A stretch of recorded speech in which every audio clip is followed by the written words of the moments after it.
오늘 우리에게 주시는 하나님의 말씀 함께 보겠습니다.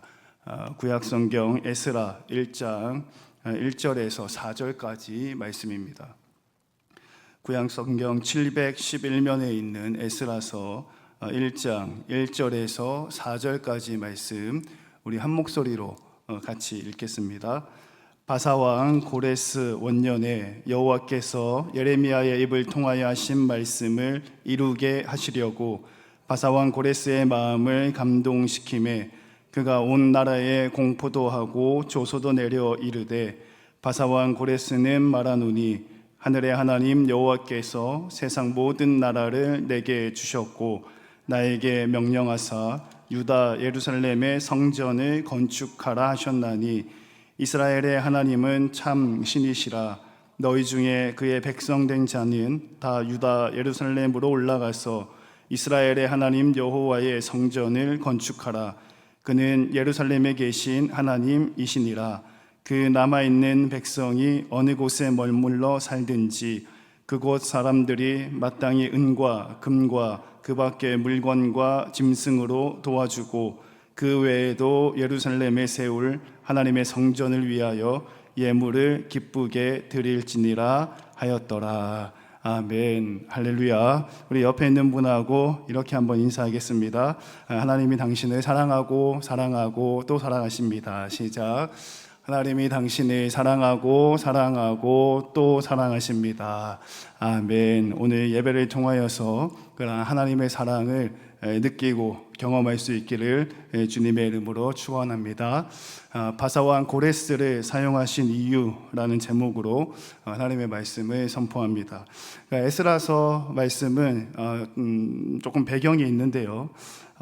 남유다 왕국이 이제 멸망을 하게 되죠. 멸망을 하게 되고 포로 생활에 접어들게 되는데요. 예레미야 선지자 말씀을 통해서 하나님 약속하셨듯이 70년의 포로 생활을 마치고 다시 이스라엘로 돌아와 예배당을 짓고 하나님을 섬길 수 있는 새로운 출발을 하는 시작을 알리는 성경이 에스라 성경입니다. 유다의 마지막 왕이었던 시드기야가 바벨론에 의해서 멸망을 당합니다. 바벨론에 의해서 멸망을 당하고 아들은 죽임을 당하고 시드기야 왕은 두 눈이 뽑혀서 바벨론으로 끌려가게 되죠. 그리고 그때부터 이스라엘 백성들이 바벨론으로 이렇게 포로로 잡혀가서 거기서 이제 포로 생활, 노예 생활을 하게 됩니다. 그리고 그 이후에 이스라엘 남유다 왕국을 멸망시켰던 바벨론 제국을 바사 왕국, 그러니까 오늘날 이제 페르시아겠죠. 바사 왕국 페르시아 왕이 바벨론을 공격해서 또 멸망을 시킵니다. 그리고 난 뒤에 바사 왕이 바벨론에 의해서 끌려왔던 이방의 민족들을 자신들의 국가로 돌려보내는 일들을 하고 있고 오늘 본문 말씀이 그 이야기를 담고 있습니다. 여러분 그 이스라엘의 왕들의 이야기를 처음부터 끝까지 역사서의 말씀을 보면 여러 왕들이 쭉 나오잖아요. 사울 왕부터 시작해서 남유다로 나뉘고 난 뒤에 오늘 이제 유다 왕국의 이야기인데요. 유다 왕국의 마지막 왕이 이제 시드기야라는 왕이었죠. 사울 왕부터 시작해서 시드기야 왕까지 이르기까지 왕들의 역사를 통해서 통시적인 관점에서 하나님께서 이스라엘 백성들에게 또 믿는 자들에게 주시고자 하는 메시지가 있는데요. 그것이 무엇이냐면 결국은 왕들의 역사는 하나님 보시기에 실패한 역사다라는 사실이에요. 왜 실패한 역사냐? 왜 결국에는 망해야 되고 겨우겨우 이따가 말씀을 통해 살펴보겠지만 겨우겨우 고향으로 돌아와서 성전을 재건축을 해야 되느냐?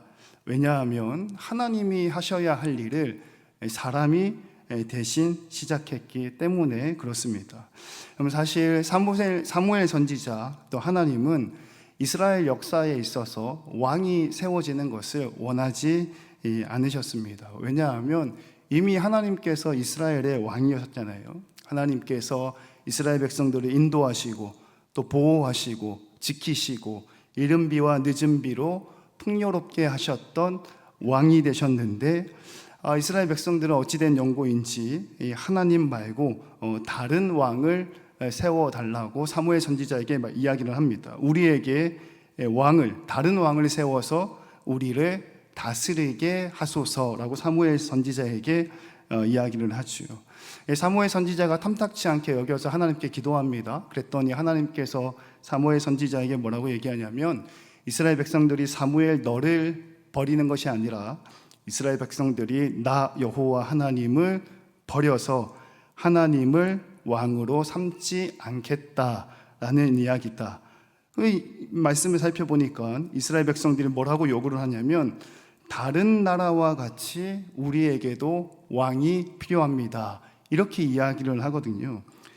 다른 나라에 보니까 왕들이 있는데 그 왕들이 백성들을 대신해서 전쟁에 나가서 싸우고 승리하고 백성들을 잘 다스리는 것처럼 보인단 말이죠. 그러면서 뭐라고 얘기하냐면, 다른 나라와 같이 우리에게도 왕이 필요합니다, 이렇게 이야기하죠.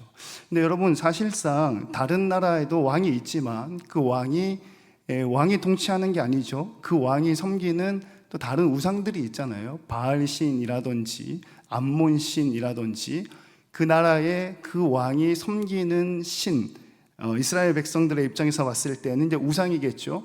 그 우상이 왕을 통해서 그 이방 나라를 다스리고 통치하고 지도하는 건데, 다른 나라와 같이 우리에게도 왕이 필요하다, 이 이야기는 단순하게 사람 한 명을 잘 세워주십시오라는 의미가 아니라 조금 더 이면을 살펴보면 우리에게는 이제 하나님, 여호와 하나님이라는 신앙은 이제 없어도 괜찮을 것 같습니다. 여호와 하나님이라는 그 자리에 바알이라든지 암몬이라든지 여러 가지 수많은 이방신들의 이름이 들어와서 그 이방신이 우리를 다스려줬으면 좋겠습니다라는 아주 무서운 이야기가 숨어 있다라는 거예요. 그래서 사울 왕부터 초대 왕이 세워지고 남유다 왕국의 시드기야 왕이 결국은 바벨론에게 패망하고 자신의 아들들은 눈앞에서 죽임을 당하고 그 이후에 본인의 두 눈을 뽑혀서 포로로 잡혀가는 역사의 마지막을 본다면, 이스라엘의 왕들의 역사는 실패한 역사다. 왕들의 역사는 패망한 역사다. 결국에는 이스라엘은 망했다, 이제 이렇게 볼 수가 있는 거죠. 이스라엘은 멸망당하고 무너져 내렸지만 하나님께서는 이스라엘을 사랑하시는 분이시기 때문에 멸망당한 상태로 그냥 두시지 않으시는 분이시죠. 다시 이스라엘 백성들이 회복되기를 원하고 다시 살아나기를 원하고, 그 말인즉슨 바알신을 버리고 암몬신을 버리고 이방의 신들을 버리고 여호와의 이름, 여호와 하나님을 다시 잘 섬기고 여호와 하나님이 그들의 왕이 되기를 하나님께서 원하신다라는 사실이에요. 그래서 이스라엘의 역사, 왕들의 역사를 통해서 우리가 크게 두 가지를 먼저 깨달아야 되는데요. 첫 번째는, 사랑하는 동강의 성도 여러분, 하나님을 대신하는 것, 하나님 자리에 다른 것이 들어오는 우상 숭배는 결국에는 망하게 된다라는 사실을 기억하셨으면 좋겠어요. 그러나 하나님께서는 우리가 다시 회복되기를 원하시는데, 빨리 회개하고 빨리 돌아오면 빨리 돌아올수록 멸망의 고통에서 더 빨리 회복된다라는 사실을 기억하시기를 주님의 이름으로 축원합니다. 그래서 하나님께서는 예레미야 선지자를 통해서 70년이라고 말씀을 하시죠. 70년의 포로기 생활 이후에 내가 다시 회복시켜 주겠다. 그리고 오늘 본문의 말씀은 그 회복의 시작을 알리고 있는 말씀이다라는 사실이에요. 오늘 이 본문 말씀을 통하여서 우리 가운데 좌절과 낙심과 고난과 역경이 있다면 회복의 시작을 알리는 하나님의 말씀에 은혜 받기를 주님의 이름으로 축원합니다. 그렇다면 하나님께서는 어떤 방법으로, 어떤 모습으로 회복시키시는가? 하나님은 어떻게 이스라엘 백성 가운데 역사하시는가? 가장 중요한 사실 한 가지는, 하나님의 역사에는 한계가 없다라는 거예요. 우리의 생각과 우리의 인식을 뛰어넘는 거죠. 예를 들면 이런 겁니다. 우리 교회가 부흥하고 성장하고 더 많이 모이고 새벽에도 더 많이 모이고 수요 예배도 이거보다는 조금 더 나와야겠죠. 더 많이 모이고 또 주일 예배도 2층까지 꽉 차고 또 뭔가 그림을 그려가잖아요. 꿈과 비전을 키워가잖아요. 근데 하나님께서 그 꿈과 비전을 이뤄가는데 한계가 없다라는 거예요. 그리고 우리의 생각을 뛰어넘으시는데요. 교회 안에 보면 열심히 일하시는 분들이 계시잖아요. 직분자들도 계시고 대부분의 대다수가 한두 가지 일들을 맡고 있는 중직자일 겁니다. 우리는 대부분 그렇게 생각하거든요. 그런 분들을 통해서 뭔가 귀한 사역이 일어나지 않을까. 오늘 본문 말씀은 우리의 그 생각과 우리의 그 바운더리를 뛰어넘어 하나님의 역사가 나타나는 것을 보게 됩니다. 오늘 말씀을 한번 집중해서 들어보시면 좋겠어요. 여러분, 유다는 결국에는 망합니다. 그죠? 누구에게 의해서 망하느냐? 바벨론이라는 나라에 의해서 망하게 돼요. 그리고 바벨론에게 포로로 잡혀가서 노예 생활로 고통과 고난의 70년의 역사를 보냅니다. 그런데 바벨론에게 망했는데요, 그 바벨론 제국도 그렇게 오래 가지 못합니다. 바사, 페르시아라는 아주 신흥 국가가 탄생하면서 이 바사가 또 바벨론을 쳐요. 그리고 바벨론이 또 망합니다. 그리고 났더니 바사 왕 고레스가 갑자기 어느 날 아침에 눈 떠서 내가 음성을 들었는데 너희들 다 집으로 돌아가, 이렇게 이야기하는 거죠.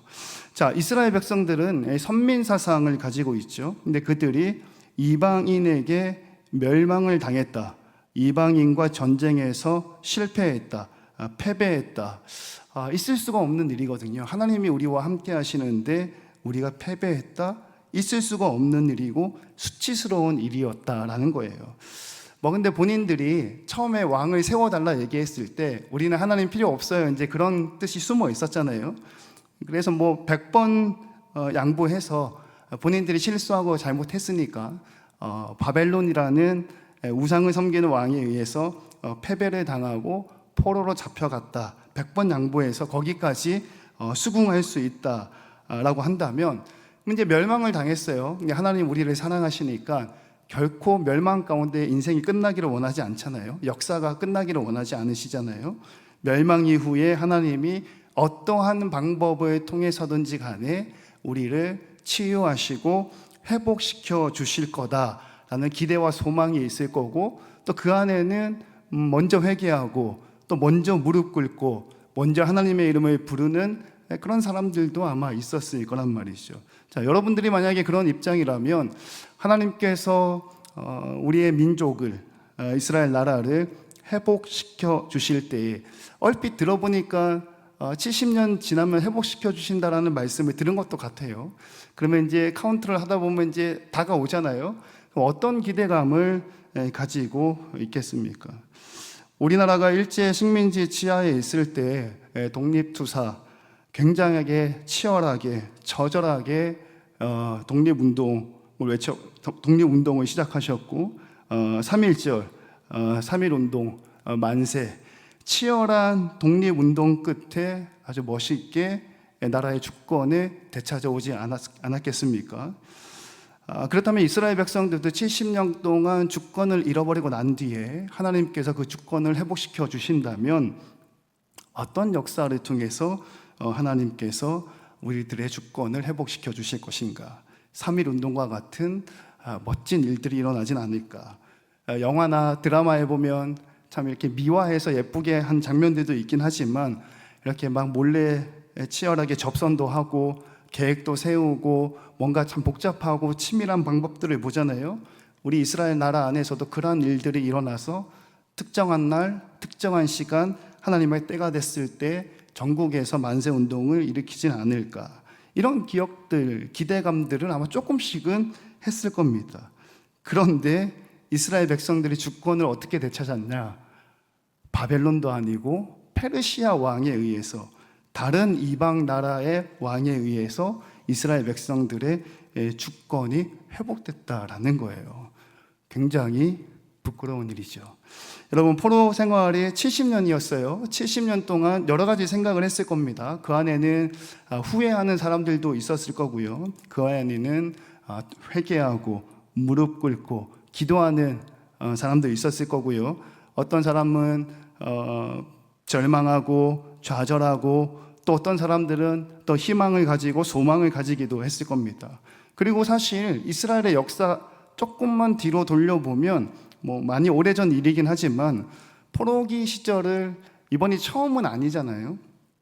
포로기 생활, 노예 생활, 고난, 역경, 그리고 하나님의 함께 하심으로 회복된 일들을 많이 경험을 했습니다. 아마 알고 있을 거예요.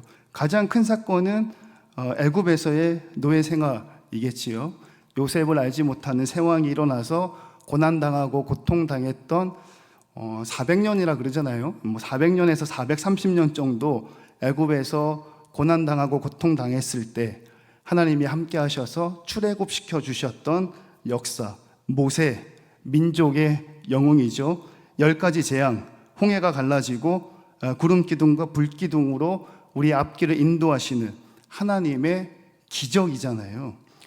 그렇다면 지금 내가 바벨론 안에서 노예 생활로 고난과 역경을 겪고 있다면 이제 70년의 횟수가 차오고 있는 이 즈음에 우리 민족의 영웅은 누가 될까? 내가 되진 않을까? 하나님은 어떤 기적의 모습으로 바벨론에서부터 우리를 해방시켜 주실까? 모세, 여호수아가 있었어요. 사사 시대에는 짧게나마 사사들이 세워졌어요. 그렇다면 바벨론 포로기에서 해방시켜줄 인물, 민족의 영웅, 하나님의 이적과 기사는 어떤 모습으로 나타날까? 하나님께서는 각 시대마다 포로기 시대마다 사람을 통해서 해방시켜 주셨고 치유와 회복의 말씀을 주셨죠. 바벨론 포로기 역시나 하나님은 사람을 찾고 계셨다라는 사실이에요. 400년 동안 애굽에 종살이를 하셨을 때 하나님은 모세를 찾으셨고요. 평균적으로 20년 정도 종살이를 했던 사사 시대에는 하나님이 각 시대마다 사사들을 세워주셔서 치유와 회복의 역사가 있었어요. 공의와 정의의 하나님이시기 때문에 잘못했을 때는 벌을 줘야죠. 그리고 우리가 잘못했다면 벌을 받아야지요. 그러나 하나님은 거기서 멈추지 않고 사랑의 하나님이시기 때문에 치유와 회복을 모세를 통해서 또 사사들을 통해서 이루어 주셨다라는 거예요. 이스라엘 백성들은 이 이야기를 아마 잘 기억할 겁니다. 고난과 역경이 찾아오면 찾아올수록 더 머릿속에는 선명하게 그려지겠지요. 그러면 지금 바벨론 포로기 시대예요. 하나님이 예레미야 말씀을 통해서 70년이라고 우리에게 말씀하셨는데 이제 횟수가 조금 다가오셨어요. 그러면 누가 될 것인가? 하나님은 누구의 마음을 감동시켜 주실 것인가? 하나님은 어떤 모습의 이적과 기적을 보여주실 것인가? 라고 기대하게 되는 것이죠. 근데 하나님께서는 누구의 마음을 감동시키셨냐? 민족의 영웅으로 누구를 세워주셨냐? 모세도 아니고 여호수아도 아니고 수많은 사사들도 아니고 이스라엘의 히브리식 이름을 가진 인물이 아니라 페르시아의 왕 고레스의 마음을 감동시켜서 민족을 해방시켜 주셨다. 우리를 멸망시킨 바벨론을 멸망시킨 바사의 왕을 통해서 회복시켜 주셨다라는 거예요. 하나님께서 바사의 왕 고레스를 사용하셨다라는 거죠. 근데 여러분, 이 바사 왕 고레스를 사용하셨다라는 내용을 성서학자들 특별히 이제 역사학적으로 접근해 보면 몇 가지 생각해 보아야 할 문제가 있어요. 아수르나 바벨론 국가들은 다른 나라 민족을 침략해서 정복하고 피정복민에 대해서 자신의 국가로 강제 이주시키는 정책을 핍니다. 예수님 시절에 사마리아 사람들을 유대인 취급하지 않았잖아요. 사람 취급하지 않았잖아요.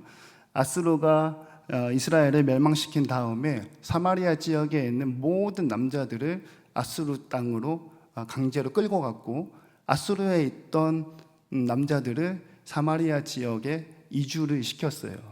그러면 사마리아 지역에 남아있는 유대인 여자와 이주해온 좋은 사람이 이주해 왔겠어요. 그 아수르라는 국가 안에서도 범죄자들 데리고 있어봐야 쓸모없는 사람들, 그런 사람들 다 보내지 않았겠어요.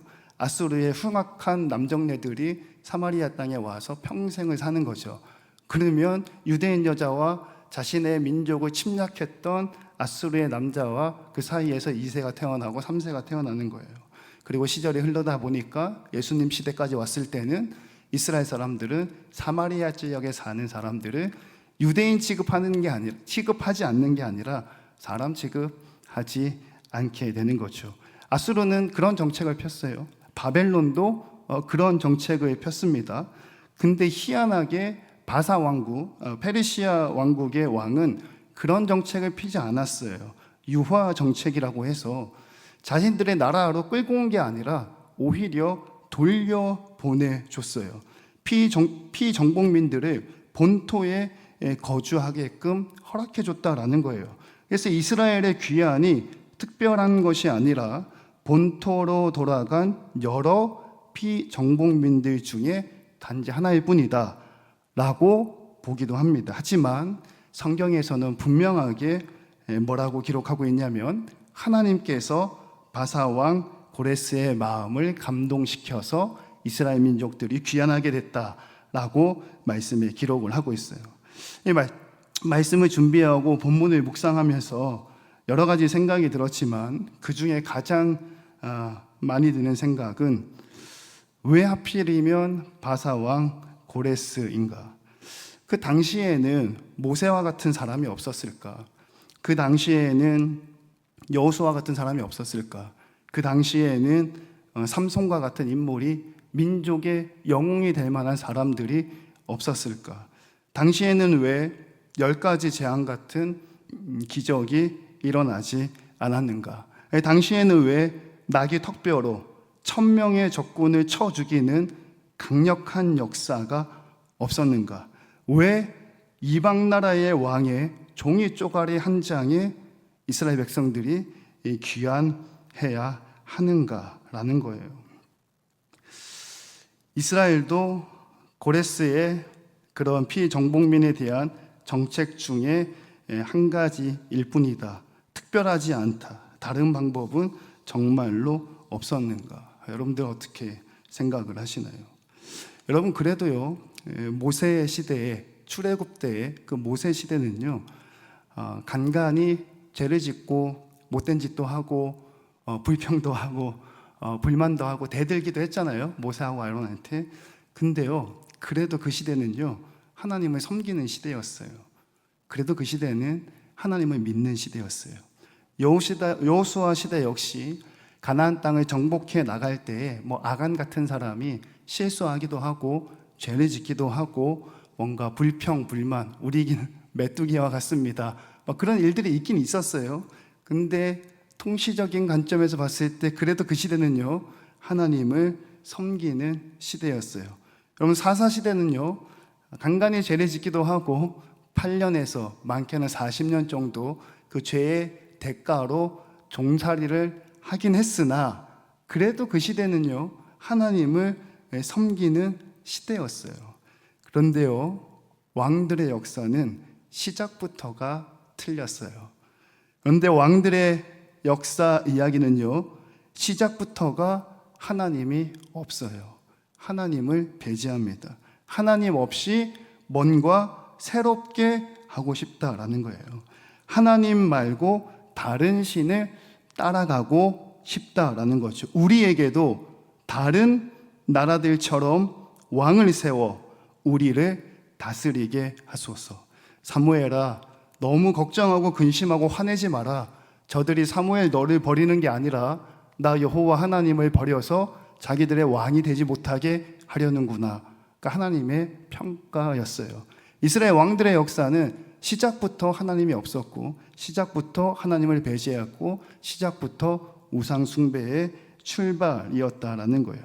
그리고 그 왕들의 역사가 이렇게 마무리가 됐고 그 왕들의 역사에서 회복하는 것이 이렇게 시작을 하고 있는 거죠. 사랑하는 동방의 성도 여러분, 하나님을 버린 역사, 하나님을 배제한 시대, 우상 숭배한 민족에는 영웅이 없다라는 사실을 기억하셔야 합니다. 하나님을 버린 역사, 하나님을 배제한 시대, 하나님 우상 숭배하는 민족에게 기적은 없다라는 것을 기억하셔야 돼요. 바사왕 고레스의 마음을 감동시켰다라는 성경 구절은요, 은혜로 다가오는 게 아닙니다.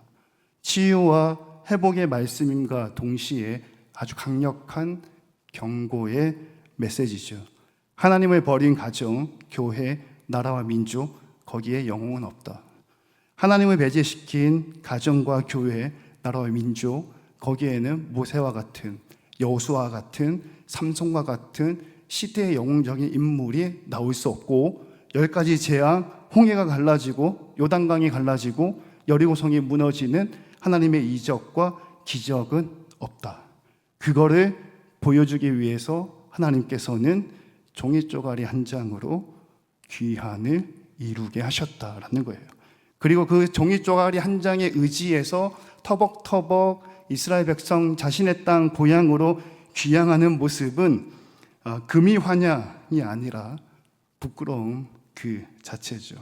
그리고 하나님께서는요, 그들에게 그 부끄러움을 두셨고, 그 부끄러움이 신앙의 흔적이 돼서 하나님 붙잡기를 원하셨다라는 거예요.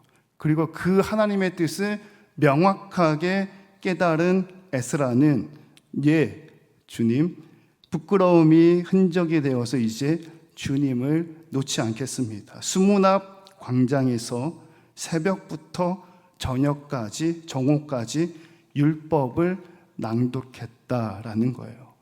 사랑하는 동광의 성도 여러분, 우리 주변에는 하나님을 대신하는 것들이 너무 많이 있어요.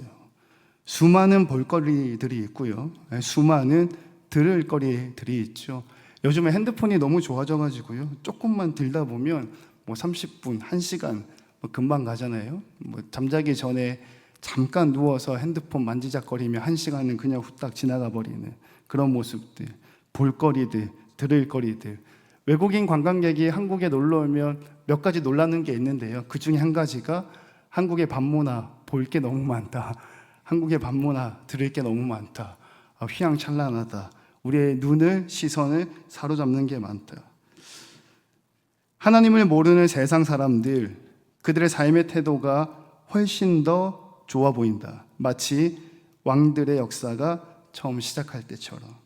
하나님을 모르는 세상 사람들, 그들의 삶의 결과물이 훨씬 더 좋아 보인다. 마치 왕들의 역사가 처음 시작되면서 하나님을 완전히 배제했던 그때처럼 말이죠.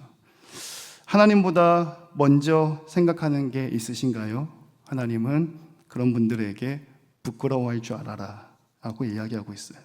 예배보다, 기도보다, 전도와 선교보다, 조금 더 우리가 좀 이해하기 쉽게 교회 일보다, 교회 와서 봉사하는 것보다, 교회 와서 청소하는 것보다 더 중요한 시간이 여러분들에게 있으신가요? 하나님 이 시간에 부끄러워하라 이렇게 이야기하셔요. 그리고 그 부끄러움이 우리의 신앙의 흔적으로 남아서 에스라 율법학자가 새벽부터 정오까지 하나님의 말씀을 서서 낭독했듯이 그 부끄러움이 신앙의 흔적으로 남아서 오직 하나님만을 섬기라. 하나님께서 바사왕 고레스를 사용하신 이유가 바로 여기에 있다라는 거예요. 사랑하는 동강의 성도 여러분, 말씀을 마무리하면서 이렇게 몇 가지 다짐하고 결단했으면 좋겠습니다. 여러분, 바라고 원하기는 기도하는 자리를 꼭 지켜주시면 좋겠습니다. 새벽에 어렵죠? 일어나는 거. 저도 피곤하더라고요. 때로는 막 이렇게 머리도 제대로 못하고 나올 때가 많은데요. 새벽마다 요한복음 예수님은 누구신가? 어떤 분이신가? 우리에게 어떤 은혜를 주시는가? 목사님 말씀 선포하시고 그 말씀으로 하루를 시작하는데요. 여러분, 그 기도하는 시간과 그 기도하는 자리를 지킬 수 있기를 주님의 이름으로 축원합니다. 여러분, 두 번째요. 예배하는 자리를 여러분 지켜주셔야 합니다. 여러분, 많은 사람들이 길 가다가 또 지하철 안에서, 자동차 안에서, 직장 안에서 하나님을 예배합니다 라고 얘기하잖아요. 그죠? 여러분, 한번 다시 물어볼게요. 정말 그렇게 예배하시는가요? 사실 온라인 예배가 빨리 없어져야 된다고 저는 생각합니다. 너무 편해졌죠. 물론 몸이 불편해서 또는 출장으로 인해서 멀리 가신 분들에 의해서 어쩔 수 없이 온라인으로 드리는 분들도 계시지만 찬찬히 우리의 내면을 살펴보면 우리의 편의와 우리의 쉼을 얻기 위해서 쉽게 예배하는 모습을 보게 됩니다. 바라고 원하기는 부끄러움이 신앙의 흔적으로 남아 하나님을 섬길 때 예배하는 자리, 예배하는 시간을 여러분 그 무엇보다도 목숨보다도 귀하게 여길 수 있는 저와 여러분 되시기를 주님의 이름으로 축원합니다. 그리고 마지막으로요, 우리 교회는 선교하는 교회예요. 또 전도하는 교회예요. 구제하는 교회입니다. 신학교 다닐 때 교회사 가르쳐 주셨던 교수님께서 하셨던 말씀 중에 아직까지 머릿속에 떠나지 않는 것, 선교하는 교회는 망하지 않는다.